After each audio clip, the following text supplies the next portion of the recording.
हाय बच्चों, how are you.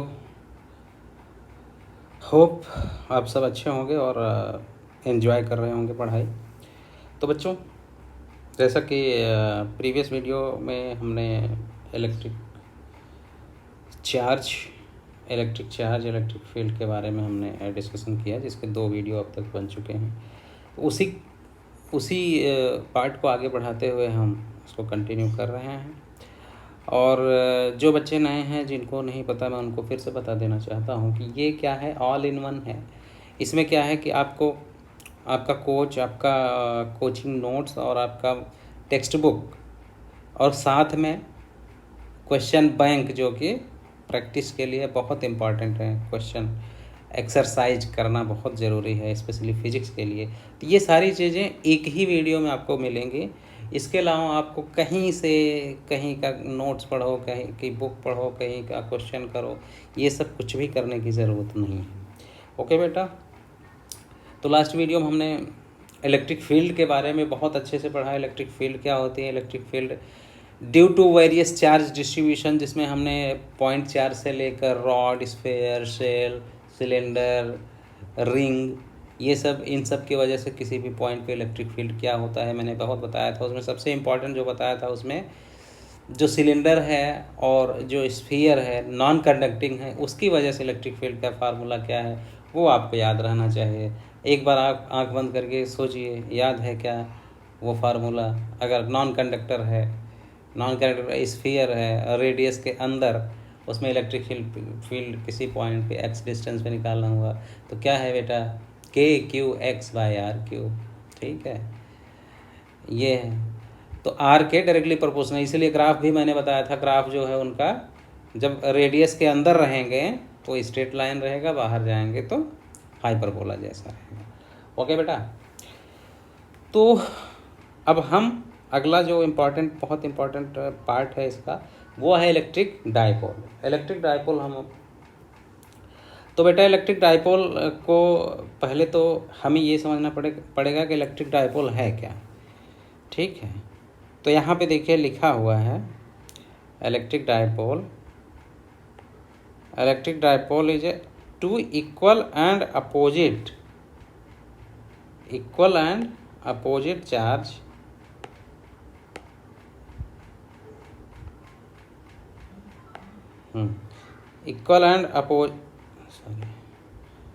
Opposite charge separated by a finite distance. एक -q plus q, 2 charge रहेंगे, एक distance 2l distance. ये क्या होता है? डाइपोल से जितनी दूरियां ली जाती हैं वो यहाँ बीच से ली जाती हैं, तो इसीलिए इसके दूरी को l न लेकर 2l लेकर चलते हैं, ताकि इससे क्या हो कि जो इसकी वजह से डिस्टेंस हम लेंगे, कहीं इलेक्ट्रिक फील्ड निकालना हुआ, कहीं पोटेंशियल निकालना हुआ, तो ये वाला पार्ट आधा l/2 न लिख के l लिखना पड़े, तो कैलकुलेशन में ईजी होती। तो इलेक्ट्रिक डाइपोल का फार्मूला है, इलेक्ट्रिक डाइपोल को पी बोलते हैं।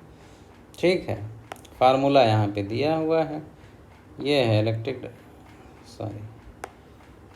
ये है डाइपोल का फार्मूला। डाइपोल यूनिट ये है, this is a vector quantity. ये एक वेक्टर क्वांटिटी है। ओके, तो इतना चीज़ आपको पता होना चाहिए। अब डाइपोल की वजह से जो है, एक चीज़ जो आपको याद रखना है, यहाँ पे मैं आ जाता हूँ, electric field due to dipole. ठीक है, तो डाइपोल पे जो क्वेश्चन आते हैं 2 तरह से आते हैं। एक तो पूछता है कि डाइपोल की वजह से, डाइपोल कहीं पे रखा हुआ है, उसकी वजह से इलेक्ट्रिक फील्ड और पोटेंशियल पूछ देगा। इलेक्ट्रिक फील्ड एंड पोटेंशियल बताना रहता है। और दूसरा क्या रहता है बेटा?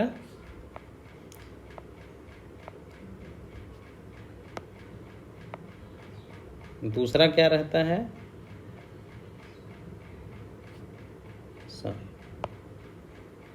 Electric field and potential. ठीक, दूसरा क्या रहता है?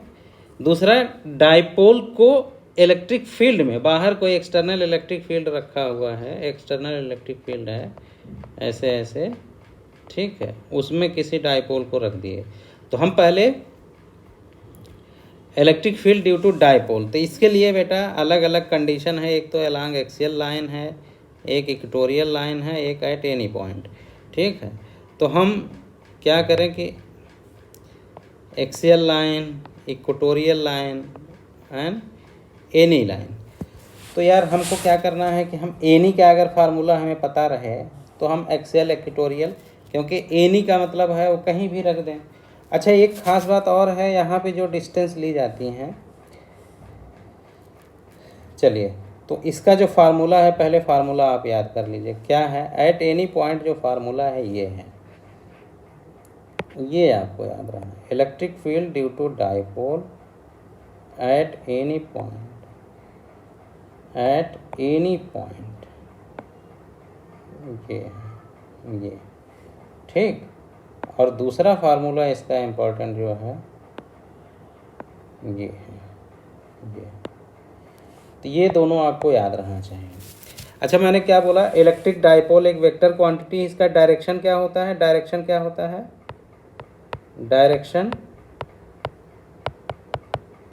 डायरेक्शन जो होता है माइनस क्यू से प्लस क्यू की तरफ होता है।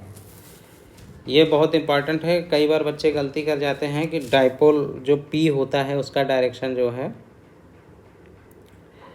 प्लस क्यू से माइनस की तरफ होता है, तो ये बहुत बड़ी गलती होती है और वहाँ पे बहुत सारी गलतियाँ।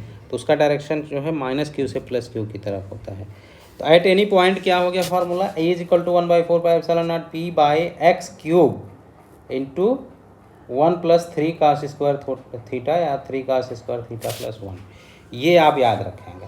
अब कोई पूछेगा कि इक्वेटर एक्सिस पे, एक्सियल पोजीशन पे डाइपोल से, अब ये डाइपोल है, यहाँ से x डिस्टेंस पे P पॉइंट है, यहाँ पे इलेक्ट्रिक फील्ड एक्सिस पे है, इसके सीध में है एक्सिस पे, तो इसको एक्सियल पोजीशन, और इक्वेटर मतलब परपेंडिकुलरली जो उसके बीचों बीच होकर रास्ता जाता है उसको इक्वेटोरियल पोजीशन बोलते हैं, इक्वेटोरियल पोजीशन, इक्वेटोरियल लाइन। ठीक है, तो अब एंगल जो यहाँ पे थीटा है, ये थीटा किसके बीच है, यहाँ पे जो cos स्क्वायर थीटा है ये थीटा किसके बीच है बेटा, P का डायरेक्शन देखो यहाँ पे दिया है, P का डायरेक्शन माइनस क्यू से इसकी तरफ, और दूसरा जहाँ पे इलेक्ट्रिक फील्ड निकालना है जो पॉइंट, ठीक है, उसके बीच का ये एंगल है, ये डिस्टेंस, तो ये थीटा है। अब अगर एक्सिस पे हम एक्सियल पोजीशन पे देखें तो यहाँ थीटा बराबर क्या हो जाएगा, फॉर एक्सिस थीटा बराबर क्या हो जाएगा, अब देखिए एक्सिस के लिए थीटा बराबर 0 हो जाएगा, और cos 0 जो होता है 1 होता है, तो इसमें cos 1 की वैल्यू रखोगे इसमें अगर, तो क्या हो जाएगा, ई एक्सिस के लिए क्या हो जाएगा 1/4πε0, ठीक, P/x³, जगह कम है,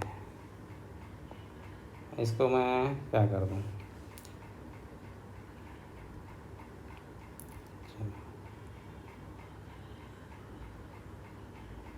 आपको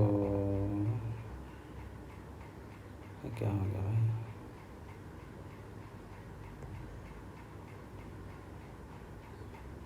ठीक,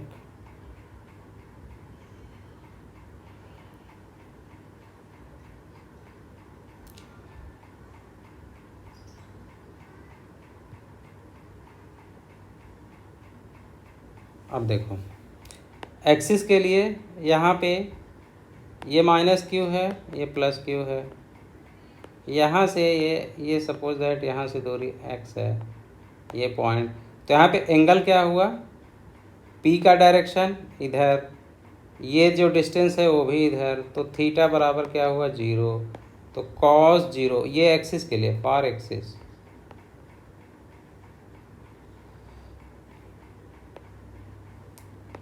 ब्लैक वाला ही बेस्ट रहता है, फॉर एक्सियल पोजीशन, ठीक है। तो थीटा बराबर 0 हो गया, तो उसमें फार्मूले में रखोगे तो क्या हो जाएगा, ई एक्सिस के लिए अगर हमें निकालना हो तो 1/4 pi epsilon naught p by r, या एक्स, अगर ये एक्स है तो एक्स रखो, लिखो यार, चलो आर ही मैं लिखता हूँ, मान लिया आर है, ये क्या है, आर है, तो आर क्यूब और अंडर रूट में क्या हो जाएगा 1 + 3 cos स्क्वायर थीटा। अब थीटा बराबर 0 रखोगे तो क्या हो जाएगा 1 + 3 × 1, तो क्या हो गया 4 हो गया, रूट में 4 हो गया तो 2 बाहर आ जाएगा, तो फाइनली ये क्या आ जाएगा 1/4 पाई एप्सिलॉन नॉट 2p/r³। ठीक है बेटा, ये हो गया एक्सिस पे। और इसी तरह इक्वेटर पे अगर देखें, इक्वेटर पे सपोज दैट, तो उसके लिए क्या लिखोगे, यहाँ पे थीटा क्या हो जाएगा, ये 90 हो जाएगा। ठीक है, क्योंकि पी का डायरेक्शन ये है और आर इधर है, तो 90 हो जाएगा, और cos 90 क्या हो गया 0।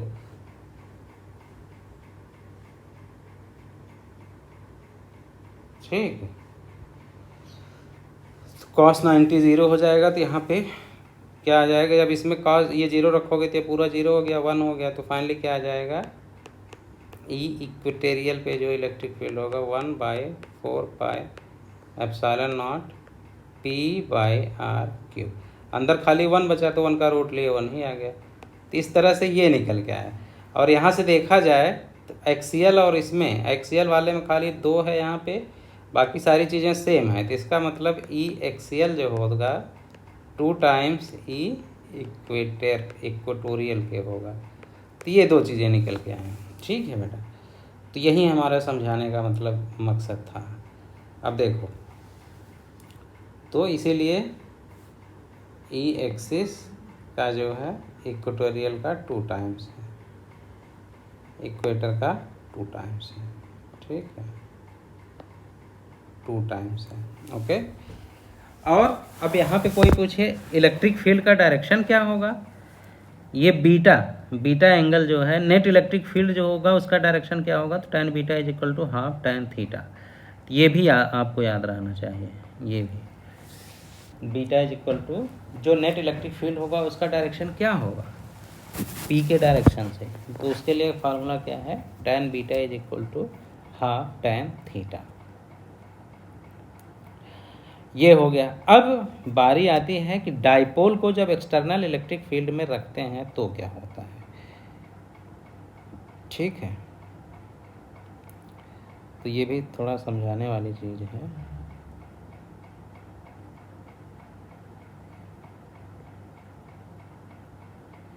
इसलिए समझा देता हूँ।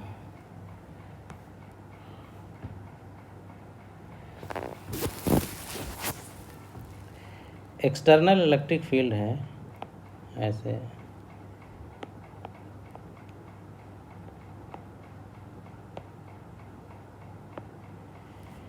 एक्सटर्नल इलेक्ट्रिक फील्ड है, यहाँ पे 2 चीज़ें हैं, तो मैं ये कह देता हूँ डाइपोल इन एक्सटर्नल इलेक्ट्रिक फील्ड।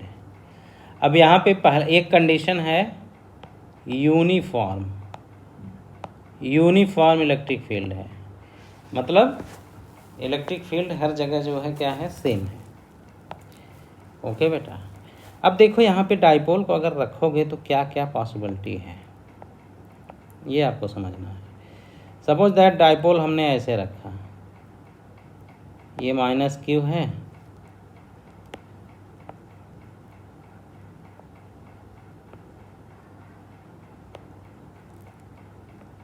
डाइपोल को ऐसे हमने रख दिया -q और +q। ओके,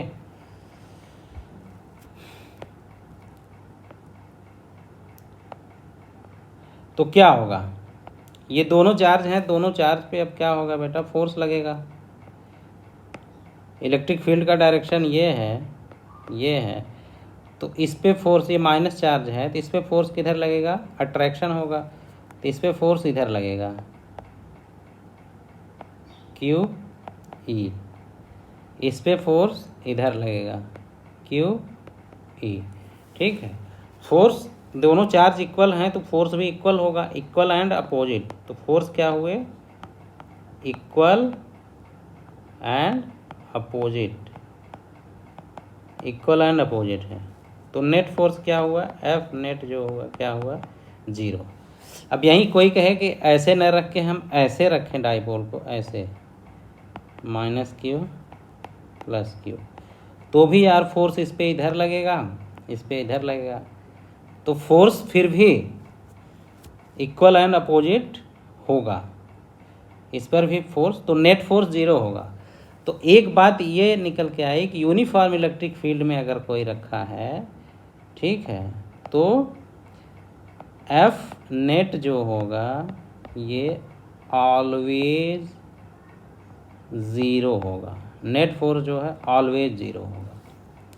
ठीक है, इसमें कोई डाउट नहीं होना चाहिए, नेट फोर्स हमेशा 0 होगा। ठीक है, ये आप याद रख लो, यूनिफॉर्म इलेक्ट्रिक फील्ड में है। तो अब देखो दूसरा, ऐसे रखे थे, ऐसे रखे हैं, ऐसे रखे हैं माइनस क्यू प्लस क्यू। ठीक है, तो बेटा नेट फोर्स तो 0 है और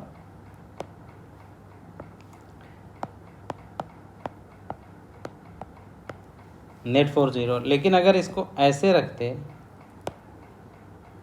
ऐसे रखते हैं, ऐसे माइनस क्यू प्लस क्यू, अब क्या है, नेट फोर्स यहाँ भी 0 है, लेकिन एक पॉसिबिलिटी है, अगर इसको थोड़ा सा टेढ़ा करके इधर या इधर झुका के छोड़ेंगे तो क्या होगा, इस पे फोर्स इधर लग रहा है, तो इसको ज़रा सा टेढ़ा अगर किए तो ये इसको इधर ले जाएगा और ये इसको इधर लाएगा, मतलब इसको रोटेट करने की कोशिश करेगा, रोटेट करेगा और रोटेट करके इसको रोटेट करके सीधा फिर इस पोजीशन में लाने की कोशिश करेगा, इस पोजीशन में। ठीक है, तो यहाँ पे एक मतलब टार्क लगता है, यहाँ पे एक तरह से टार्क लगता है, घूर्णन। ठीक है, तो उसका जो वो होता है, वो होता है टाओ, उसको टाओ बोलते हैं। तो टाओ क्या होता है, जो टार्क लग रहा है, तो फोर्स और दोनों के बीच का डिस्टेंस, तो फोर्स तो क्यू ई लग रहा है और दोनों के बीच का डिस्टेंस 2l है। ठीक है, टार्क एक वेक्टर क्वांटिटी है। ठीक है, तो ये होता है क्यू ई फोर्स इंटू दोनों के बीच का डिस्टेंस 2l। तो क्या हो गया, इसको q इंटू 2, इसको क्या लिख दें हम, e इंटू क्यू और 2l, तो q इंटू 2l को p भी बोलते हैं, तो एक तरह से ये क्या आ गया, पी ई। लेकिन क्योंकि p भी वेक्टर क्वांटिटी है, e भी वेक्टर क्वांटिटी है और टार्क भी एक वेक्टर क्वांटिटी है, तो दो वेक्टर को मल्टीप्लाई करो कि तीसरा भी वेक्टर आए, तो उसको ऐसे मल्टीप्लिकेशन को क्या बोलते हैं, क्रॉस प्रोडक्ट। तो ये फार्मूला हो गया टार्क का। ठीक है, और जब वेक्टर फॉर्म से हटा के लिखेंगे तो क्या लिखेंगे, पी ई साइन थीटा। ठीक है, ये हो गया P E sine theta. Okay बेटा, तो ये हो गया टार्क, ये क्या हो गया, टार्क, टार्क। तो टार्क का formula P cos sine theta हो गया या पी क्रॉस ई हो गया। अब क्या होगा,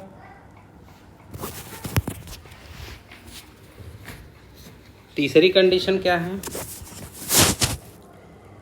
तीसरी कंडीशन इसमें जो समझने वाली है वो ये है, पोटेंशियल एनर्जी। क्या है बेटा, पोटेंशियल एनर्जी,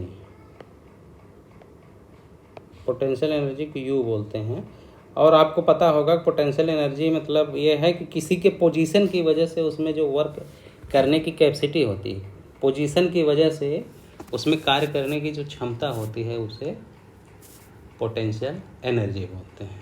ठीक है बेटा, तो पोटेंशियल एनर्जी का जो फार्मूला होता है डाइपोल का, वो क्या होता है, U is equal to minus p e, p dot e होता है। ठीक है, ये पोटेंशियल एनर्जी होता है। तो ये भी आपको याद रखना, पोटेंशियल एनर्जी एक कैसी क्वांटिटी है, स्केलर है, तो इसीलिए यहाँ डॉट प्रोडक्ट हो गया। इसको करोगे तो माइनस पी ई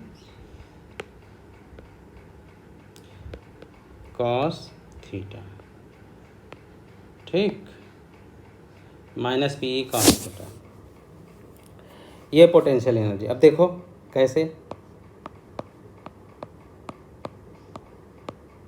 ऐसे है,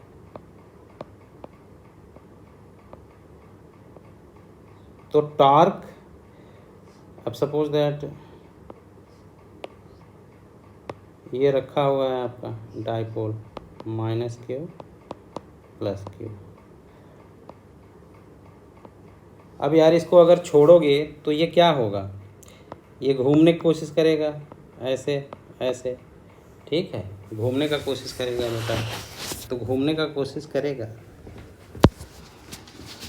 तो फोर्स इस पे लग रहा है, क्यू ई फोर्स लगा, इस पर भी फोर्स लग रहा है, और ये घूम के फाइनली ये यहाँ आ जाएगा और ये इधर आ जाएगी, ये पोजीशन आ जाएगा, ये माइनस क्यू, इसका पोजीशन ये प्लस क्यू चार्ज यहाँ से यहाँ आ गया, ये माइनस क्यू यहाँ से यहाँ आ गया, तो चार्ज जो है फोर्स लग रहा है और उस चार्ज डिस्प्लेस हो रहा है इस डिस्टेंस पे, यहाँ से यहाँ और यहाँ से यहाँ, तो वर्क डन कितना होगा।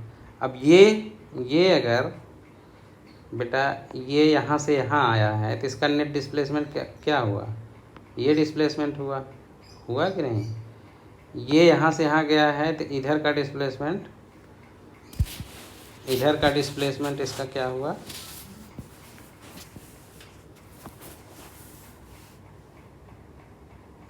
यहाँ से यहाँ आने का मतलब ये डिस्प्लेसमेंट हुआ इधर और नीचे डिस्प्लेसमेंट हुआ। इसी तरह इसका यहाँ से यहाँ ये डिस्प्लेसमेंट हुआ, ओके, और नीचे डिस्प्लेसमेंट हुआ।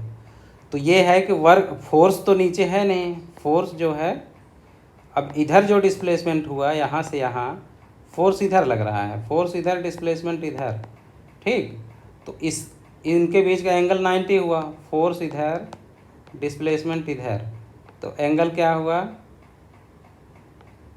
90, तो यहाँ पे वर्क डन क्या होगा 0 होगा, ठीक है। और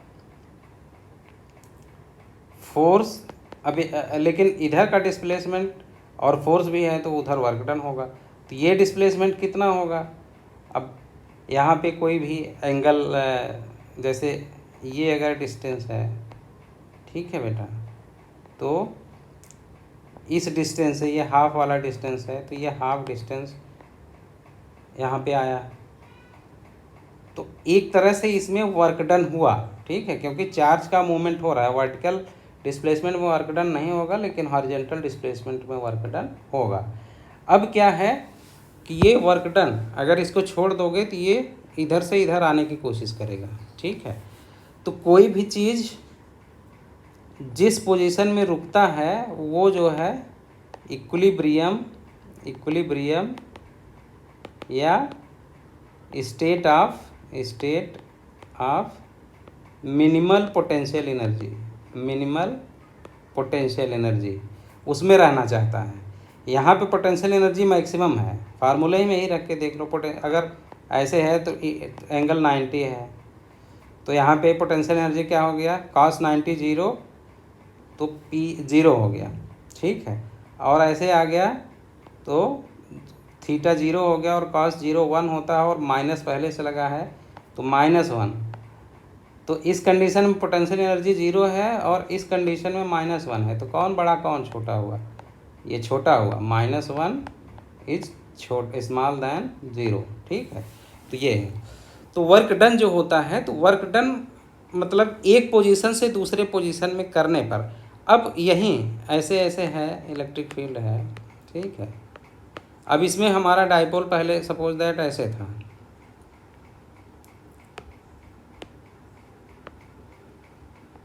ये इलेक्ट्रिक फील्ड है, तो डाइपोल पहले ये है, सपोज दैट -q + q, ये मान लो पहले θ1 पोजीशन था। अब बाद में इसको हम पकड़ के घुमा के और इधर कर दिए, अब ये पोजीशन हो गया, ये θ2 हो गया, ठीक है। तो θ1 से हम ये आना इधर चाहता है और इधर ले जाना है, तो हमको एक्सटर्नल वर्क डन करना पड़ेगा, एक्सटर्नल वर्क डन, क्योंकि ये आना इधर चाहता है और हम धक्का देके उसको उधर ले जाना चाहते हैं। तो एक्सटर्नल वर्क डन जो होगा वो क्या होगा, एक्सटर्नल, या हम इसको ये करना है, वर्क डन जो एक्सटर्नल होगा वो क्या होगा, चेंज इन पोटेंशियल एनर्जी। और चेंज इन पोटेंशियल एनर्जी क्या होगा, final potential energy minus initial potential. तो फाइनल पोटेंशियल एनर्जी फाइनल क्या होगा,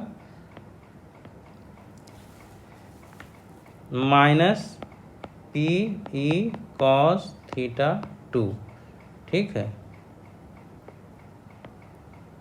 -PE cos θ2 minus PE cos θ1, ठीक है।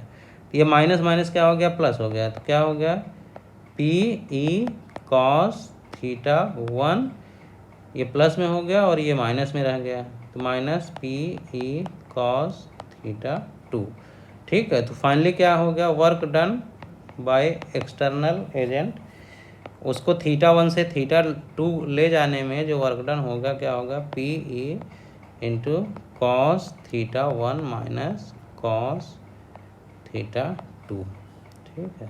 cos θ2 -1 नहीं है, 1 - 2 है, ठीक है। तो यही हो गया आपका वर्क डन। तो तीन चीज़ें हो गई, ये वर्क डन, बी जो है टॉर्क,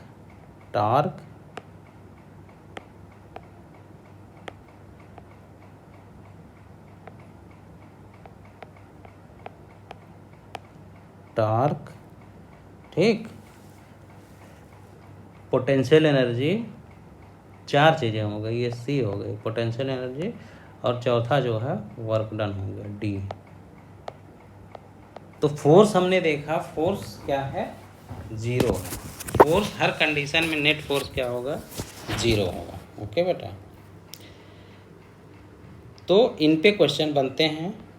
और इसी में एक बात और, अगर थोड़ा सा, ये तो यूनिफॉर्म इलेक्ट्रिक फील्ड था, अब अगर ये आ जाए कि नॉन यूनिफॉर्म इलेक्ट्रिक फील्ड में रखे हो, तब क्या होगा, मतलब ई जो है बदल रहा है, मतलब यहाँ पे जो ई है, ई ए, ई बी, ये अलग अलग है। तो कोई भी इसमें डाइपोल रखोगे यार बेटा, कोई भी डाइपोल रखोगे -q + q, तो इस पर जो फोर्स लगेगा, यहाँ पे फोर्स बराबर नहीं होगा। यहाँ पे F1 मान लो q e b हुआ, और यहाँ पे इस पे इधर लगे, इस पे q e a हुआ, तो फोर्स ये दोनों इक्वल नहीं है। तो नॉन यूनिफॉर्म इलेक्ट्रिक फील्ड में F नेट नेवर 0, ये कभी 0 नहीं होगा, ठीक है बेटा। बाकी इक्विलिब्रियम पे, इस पे भी कभी कभी सवाल आ जाता है, तो मैंने बोला है कि अब देखो, इसको ऐसे रखोगे, अगर परपेंडिकुलर रखे हो तो ये नेट फोर्स 0 है, लेकिन इसको इधर या इधर किसी भी साइड करके छोड़ोगे तो ये घूम जाएगा। तो ये कैसा इक्विलिब्रियम हुआ, स्टेबल को अनस्टेबल इक्विलिब्रियम हुआ। ऐसे रखा हुआ है, ऐसे, ठीक है, ऐसे रखा हुआ है, तो इसको थोड़ा सा उधर करके छोड़ेंगे तो फिर भी इधर आ जाएगा, ठीक है।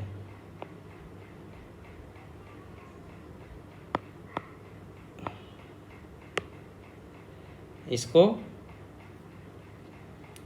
ये हाँ ऐसे रखा हुआ है, अगर पैरेलल में रखा हुआ लाइन के तो इसको इधर या इधर करके छोड़ेंगे तो फिर घूम के उसी जगह पे आएगा। तो यूनिफॉर्म इलेक्ट्रिक फील्ड में अगर रखा है parallel to electric field line, अगर पैरेलल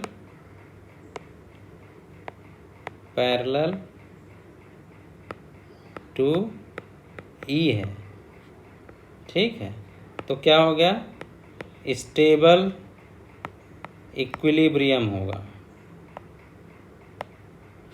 और पैरेलल और एंटी पैरेलल कैसे भी हो, एंटी पैरेलल मतलब माइनस वाला इधर हो प्लस वाला इधर हो, ऐसे रखो, या माइनस वाला इधर प्लस वाला इधर, तो स्टेबल। लेकिन अगर परपेंडिकुलर रखोगे, परपेंडिकुलर तो क्या हो जाएगा, अनस्टेबल इक्विलिब्रियम तो होगा लेकिन अनस्टेबल होगा, ठीक है। इसको जरा सा इधर या इधर करके अगर छोड़े तो खटाक से जो है आके पैरेलल हो जाएगा, ओके। तो ये अनस्टेबल इक्विलिब्रियम हुआ। बस डाइपोल में इतना ही है बेटा, इतना ही है, ओके। तो यहाँ पे ये दिया हुआ है टार्क निकालने का फार्मूला, तो टार्क और वर्क डन, तो मैं यहाँ पे आपको फार्मूला भी दिखा देता हूँ। देखो ये देखिए, ये टार्क है, टार्क P क्रॉस ये हो गया, ठीक। वर्क डन अगर देखें तो क्या हो गया, PE cos theta 1 minus cos theta 2, ठीक। और potential energy U is equal to minus PE cos theta, ठीक। तो ये इतनी चीज़ें हैं, आई थिंक अब आपको याद रहेगा। तो डाइपोल, इसमें से एक क्वेश्चन हर साल one question always comes, okay बेटा। तो डाइपोल के बारे में ये हो गया।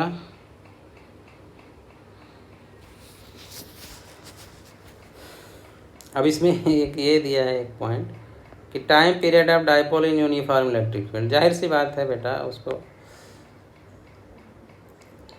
अब जैसे ऐसे था ये dipole minus Q plus Q, ठीक है। अब इसको ऐसे करके थोड़ा झुका के छोड़ोगे तो ये इधर आने लगेगा, ये इधर जाएगा। तो ऐसा तो है नहीं कि ये आएगा तो यहीं पे रुक जाएगा, इधर थोड़ा बढ़ जाएगा, ठीक है, और ये इधर बढ़ जाएगा। फिर क्या है कि इस पर फोर्स फिर इधर की तरफ लगेगा, तो ये एक तरह से क्या करने लगेगा, ऑसिलेशन करने लगेगा, ऑसिलेट करेगा, कुछ देर बाद जो है फिर धीरे धीरे आके रुकेगा। तो ऑसिलेट करने लगेगा, तो उसका टाइम पीरियड अगर कोई पूछे तो टाइम पीरियड ये है। हालांकि इस पर क्वेश्चन नहीं आएंगे, बट फिर भी जिन बच्चों को लगता है कि नहीं मैं ये याद रख सकता हूँ तो वो भी याद रख लें कि टाइम पीरियड, उस ऑसिलेशन का टाइम पीरियड क्या होगा, 2π√I/P। आई क्या है, मोमेंट ऑफ इनर्शिया है, dipole power about the axis of rotation, ठीक। तो ये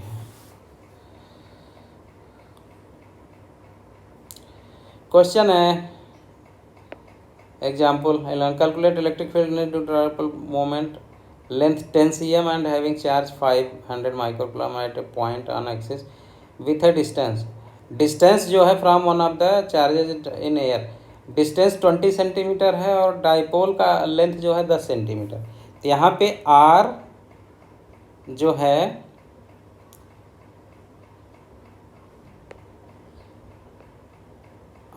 है ये बहुत बड़ा नहीं है, ये 10 सेंटीमीटर है और ये 20 सेंटीमीटर। तो इसका मतलब R is almost equal to L। तो यहाँ पे हम R प्लस L लिखेंगे।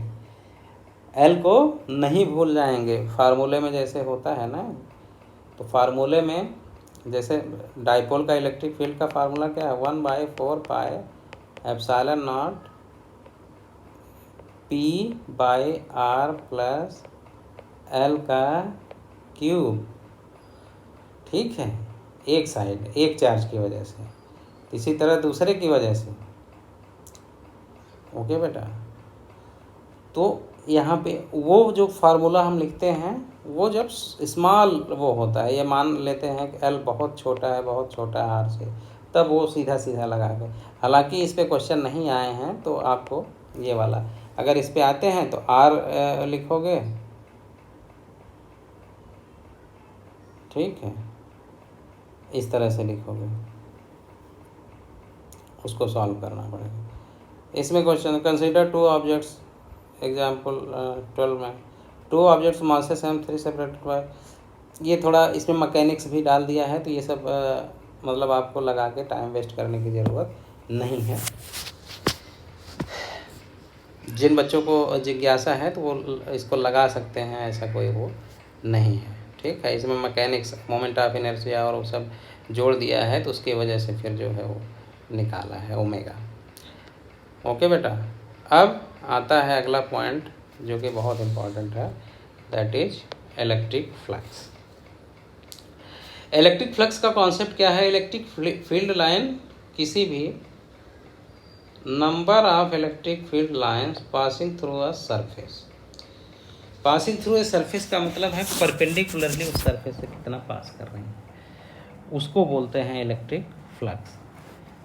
इलेक्ट्रिक फ्लक्स का formula phi is equal to e dot d. ये क्या है? स्केलर है, स्केलर क्वांटिटी है, लेकिन एरिया को वेक्टर मानते हैं। कोई भी सरफेस है उसका जो परपेंडिकुलर होगा, मतलब सरफेस से जो परपेंडिकुलरली निकलेगा वो एरिया वेक्टर कहलाता है, और इलेक्ट्रिक फील्ड तो एक वेक्टर है, तो दोनों डॉट प्रोडक्ट जो होता है वही इलेक्ट्रिक फ्लक्स होता है।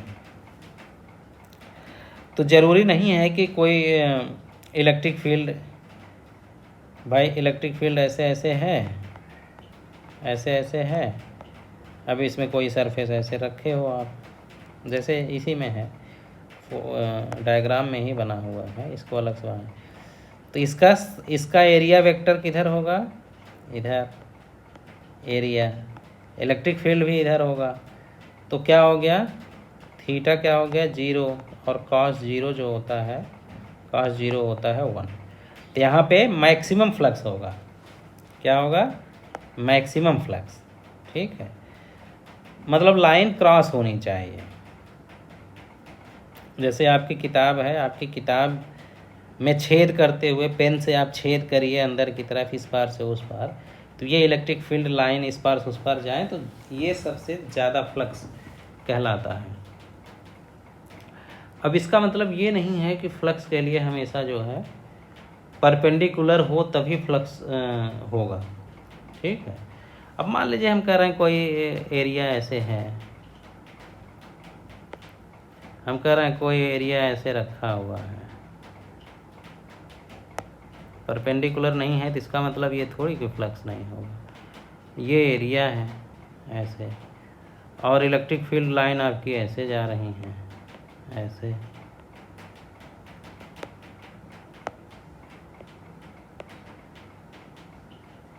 एक मिनट, इलेक्ट्रिक फील्ड लाइन ऐसे जा रही हैं और एरिया कोई हम ऐसे रखे हैं, ऐसे, तो इसका मतलब ये नहीं हुआ कि इसमें कोई फ्लक्स नहीं होगा। एरिया का वेक्टर जो होगा परपेंडिकुलरली होगा, ऐसे होगा एरिया। इलेक्ट्रिक फील्ड आपका ऐसे है, इलेक्ट्रिक फील्ड आपका ऐसे है, तो यहाँ पे एंगल ये थीटा हुआ मान लो, तो इसका जो ये कंपोनेंट होगा इस साइड में, वो तो करेगा ही ना इलेक्ट्रिक फ्लक्स, वो तो फ्लक्स करेगा ही। तो ए का जो इधर, तो ए कॉस थीटा होगा, ए कॉस थीटा, तो परपेंडिकुलर रखा हुआ है तो वो तो बेस्ट है। अगर तिरछा भी रखा हुआ है तो उसके दो कंपोनेंट होंगे, एक कॉस थीटा होगा, एक साइन थीटा होगा। ए साइन थीटा, ए साइन थीटा तो बिल्कुल क्रॉस नहीं करेगा, लेकिन ए कॉस थीटा उसको क्रॉस करेगा, इसीलिए फार्मूले में ही फ्लक्स के कॉस थीटा है। ओके,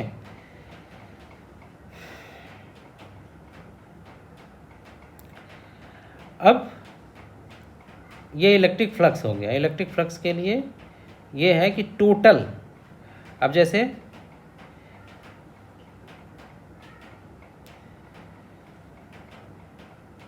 कोई भी बॉडी रखती है किसी भी इलेक्ट्रिक फील्ड में, ठीक है, उसके अंदर अगर कोई चार्ज नहीं है, ठीक, तो जितना फ्लक्स उसमें जाएगा, एक साइड से जैसे जाएगा एक साइड से उसमें निकलेगा। ये मैं इसमें बता रहा हूँ गॉस लॉ से। अब देखिए गॉस लॉ क्या है। गॉस लॉ बता रहे हैं net electric flux through closed surface in a vacuum is equal to 1/ε0 times the net charge. मतलब कोई भी सरफेस अगर क्लोज किया है चार्ज को, कोई भी चार्ज है इसको किसी ने क्लोज कर लिया, तो इलेक्ट्रिक फ्लक्स जो इससे निकलेगा, इलेक्ट्रिक फ्लक्स क्या होगा, इलेक्ट्रिक फ्लक्स क्या होगा, सरफेस एरिया हमको E क्रॉस A, मतलब कोई भी चीज़ है इसका सरफेस, अब स्फीयर है तो स्फीयर का सरफेस एरिया क्या होगा, एरिया मतलब सरफेस एरिया 4πr², ठीक है, तो 4πr² सरफेस एरिया है इंटू ई आपको पता ही है, ई मतलब 1/4πε0 Q/r²। ई इंटू ए करोगे अगर तो क्या हो जाएगा, तो देखो 1/4πε0 into Q/r² into surface area A 4πr², ठीक, तो r² उड़ गया 4π से 4π, तो क्या आया Q/ε0। तो यही गॉस लॉ है। टोटल फ्लक्स जो है क्लोज सरफेस से, ये टोटल फ्लक्स की बात हो रही है। टोटल फ्लक्स क्लोज सरफेस से क्या है, equal to total charge closed divided by ε0, ठीक। ये गॉस का लॉ है। गॉस के लॉ से इलेक्ट्रिक फील्ड निकालते हैं, गॉस के लॉ से इलेक्ट्रिक फील्ड निकालते हैं। अब इसी फार्मूले में देखिए, अब हमें इलेक्ट्रिक फील्ड नहीं मालूम है, मान लीजिए एक गोला है, स्फीयर है, उसके अंदर क्यू चार्ज रखे हो, ठीक है, क्यू चार्ज रखे हो, तो गॉस लॉ के हिसाब से फ्लक्स क्या होना चाहिए, टोटल फ्लक्स E इंटू ए मतलब 4πr², ये किसके बराबर होना चाहिए, Q/ε0। यहाँ से E बराबर निकाल लोगे क्या आ जाएगा, 1/4πε0 Q/r²। देखो इलेक्ट्रिक फील्ड निकल गया। तो ये गॉस के प्रिंसिपल, गॉस के लॉ का जो है फ़ायदा है, ठीक है। तो यहाँ पे कुछ पॉइंट्स हैं जो आपको याद रहने चाहिए। सिचुएशन क्या है, the net electric flux through any close surface depends only on the charge inside that surface, ठीक है। अब अंदर अगर मान लो एक, अब जैसे ये है पहला वाला, ये देखो इसमें Q1 चार्ज है, तो शेप कैसा भी हो, इसका शेप गोला हो, टेढ़ा हो, कैसा भी हो, टोटल इलेक्ट्रिक फ्लक्स जो होगा वो क्या होगा, एरिया आप नहीं निकाल पाओगे तो कुछ नहीं, कोई बात नहीं। फ्लक्स निकालने के लिए E.A तो लिखते ही हैं, अगर एरिया निकालना मुश्किल है तो क्या कर देंगे, Q/ε0, ठीक। तो यहाँ पे फ्लक्स क्या करेंगे, Q/ε0 कर देंगे, phi is equal to Q1/ε0, क्योंकि यहाँ पे एरिया नहीं निकाल पाओगे, इसमें क्या है कि दोनों प्लस चार्ज है, तो जाहिर सी बात है फ्लक्स क्या हो जाएगा, Q2 + Q3/ε0। इसमें क्या है, Q0 है तो टोटल फ्लक्स क्या होगा, टोटल फ्लक्स भी यहाँ क्या हो जाएगा, 0 हो जाएगा। ठीक है बेटा। अब दूसरी कंडीशन है point charge located outside the surface.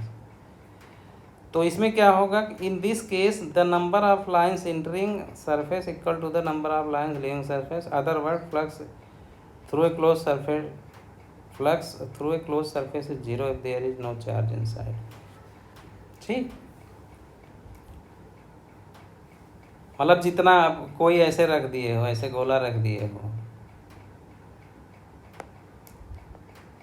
कोई भी ऐसे आप रख दिए हो, ऐसे रख दिए हो, यहाँ पे क्यू चार्ज है, इसके अंदर कोई चार्ज नहीं, तो यहाँ से इलेक्ट्रिक फील्ड लाइन जाएंगी तो ई डॉट डी ए आएगा इलेक्ट्रिक फ्लक्स, लेकिन वहीं ई डॉट डी ए इधर का एरिया मान लो, इधर का एरिया वेक्टर, इधर का एरिया वेक्टर ये रहेगा। ठीक, इस साइड का ये रहेगा और इधर का एरिया वेक्टर ये रहेगा। यहाँ पे ई डॉट डी ए माइनस में आएगा और इधर का प्लस में आएगा, तो टोटल फ्लक्स जो होगा वो क्या होगा, 0 होगा। टोटल फ्लक्स 0 होगा। ठीक है, मतलब चार्ज उसके अंदर रहेगा तभी वो जो है फ्लक्स उसमें आएंगे। ठीक है बेटा, नेट चार्ज होना चाहिए। अंदर क्या है, ये जो है नेट चार्ज है, इनसाइड जो चार्ज है वो नेट चार्ज। यहाँ पे ध्यान, इनसाइड नेट। कई बार ये है कि ऐसे बोल दे, अब जैसे इसको देखो, यहाँ पे माइनस क्यू चार्ज है, यहाँ पे प्लस क्यू चार्ज है, तो यहाँ पे फ्लक्स क्या होगा, टोटल फ्लक्स या 0 हो जाएगा, क्योंकि क्यू नेट अगर देखें तो क्या हो गया, माइनस क्यू प्लस क्यू, ये तो 0 हो गया ना, तो नेट चार्ज ही 0 है तो फ्लक्स 0 होगा। इसी तरह सिलेंडर का निकालते हैं। सिलेंडर जो रॉड है यूनिफॉर्म चार्ज, उसका जब उसकी वजह से फ्लक्स निकालते हैं, इलेक्ट्रिक फील्ड निकालते हैं किसी पॉइंट पे, मान लो सरफेस पे, तो उसको एक सिलेंडर से बंद कर लेते हैं। सिलेंडर से जो परपेंडिकुलरली, इसका एरिया इधर होगा, ठीक है, ये एरिया इधर होगा, और इलेक्ट्रिक फील्ड आपका ऐसे ऐसे जाएगा। इलेक्ट्रिक फील्ड कैसे जाएगा, ऐसे।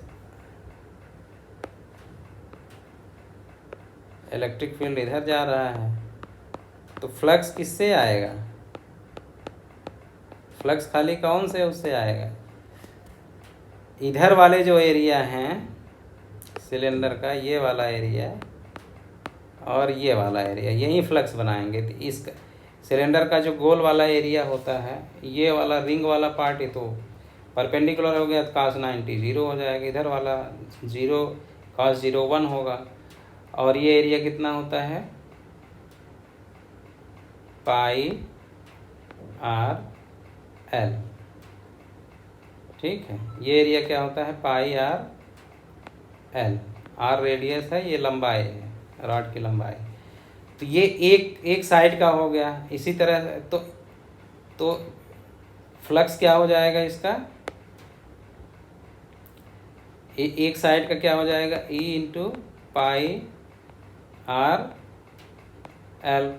इसी तरह दूसरे साइड का भी E into pi R L. Total क्या हो गया, 2 पाई आर एल। ठीक, 2 ई पाई आर एल हो गया, 2 ई पाई आर एल। और यह बराबर किसके होना चाहिए, Q by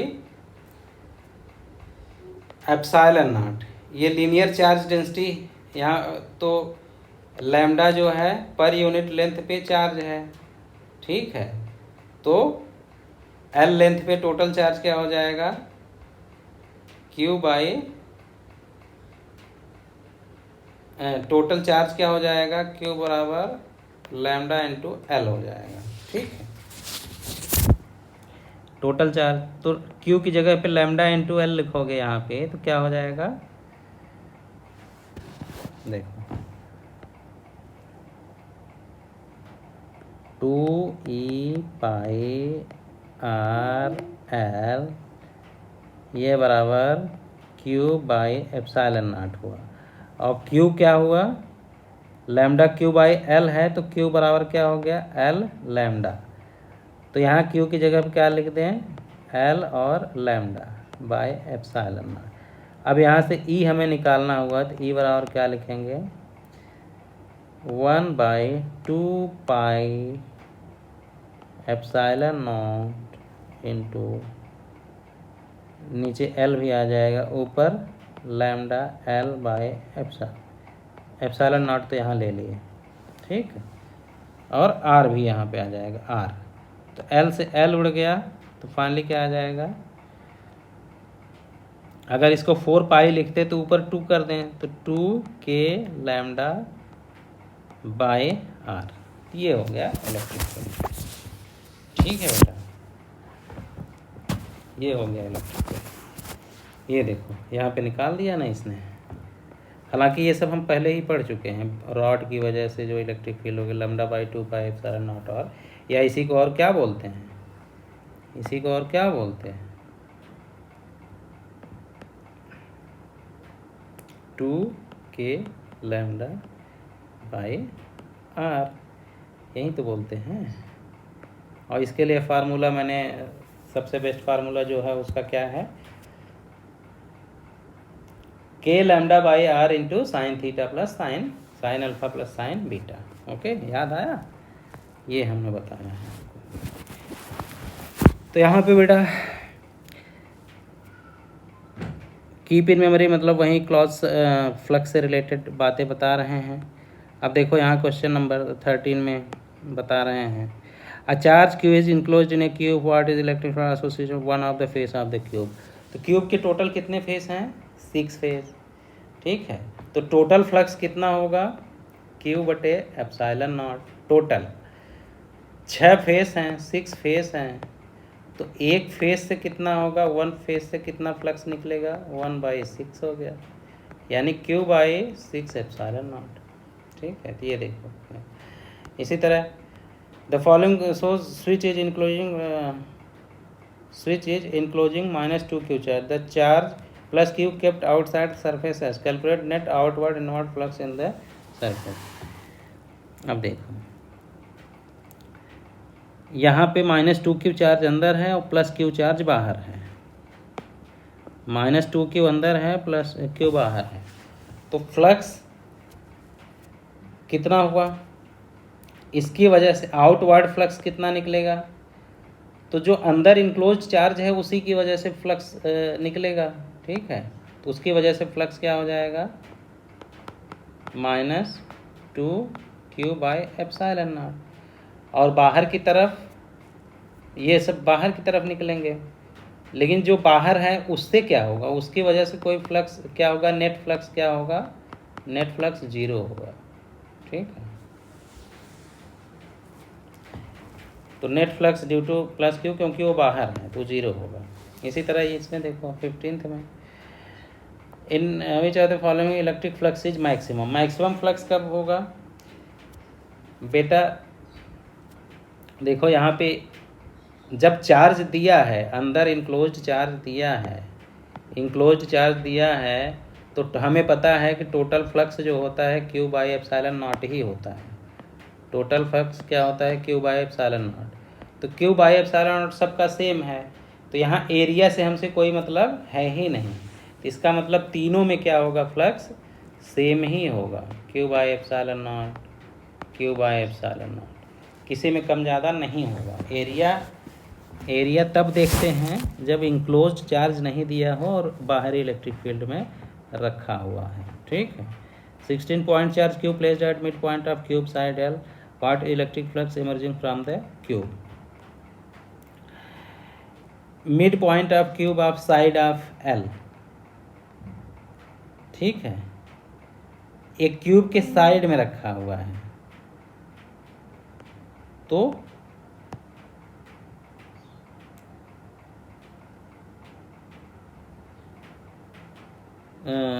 then what is the electric flux emanating from the cube placed at mid point of a cube of side L, mid point मतलब सेंटर में ही रखा हुआ है, क्यूब के सेंटर में ही रखा हुआ है बेटा, इधर इधर क्यों रखे हो, तो टोटल फ्लक्स तो हमेशा क्यू बाई एप्सिलॉन नॉट ही होगा, नेट फ्लक्स। ठीक है, तो उसमें हमें कुछ करने की ज़रूरत नहीं है। तो इस तरह से ये हमारा charge and electric field, charges and electric field हमारा पूरा हो गया। अब इस पे हमारे क्वेश्चंस आते हैं, क्वेश्चन कराना है हमको फटाफट, आपको ढेर सारे क्वेश्चंस हैं और क्वेश्चन करके हम अगला चैप्टर फट से शुरू करेंगे। ठीक है, तो ये अब इतनी चीज़ें जो हमने बताया है, ये तीन लेक्चर में ये पूरा थ्योरी का पोर्शन गया है। इलेक्ट्रिक चार्ज और चार्जेज एंड इलेक्ट्रिक फील्ड से रिलेटेड कोई भी ऐसी चीज़ नहीं है जो आपको बची है, या अगर बचा भी होगा तो वो ज़रूरत की चीज़ नहीं होगी। जितना इसमें बताया गया है इससे बाहर कुछ भी नहीं आएगा।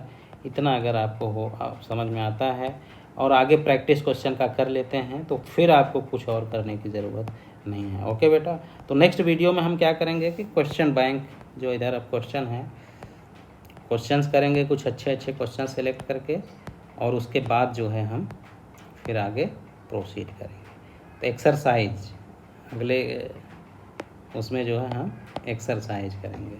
ठीक है, तो अभी के लिए फ़िलहाल देखते रहिए, वीडियो को लाइक करिए, शेयर करिए, सब्सक्राइब करिए और कंटिन्यू पढ़ते रहिए। मेहनत हम कर रहे हैं, आपको सिर्फ 3 चीज़ यहाँ पे करना है। जब भी वीडियो को देखें तो अपना आँख खोले रखें, कान खोले रखें। आँख और कान खुला रहे यही सफिशिएंट नहीं है, क्योंकि दिमाग का खुलना भी बहुत ज़रूरी है। तो आपका दिमाग भी पूरी तरह से खुला रहेगा, तभी चीज़ें समझ में आएंगी और आपके पल्ले पड़ेंगी। ओके बेटा, मिलते हैं नेक्स्ट वीडियो में और एक्सरसाइज करेंगे हम। ठीक है, फर्स्ट चैप्टर का।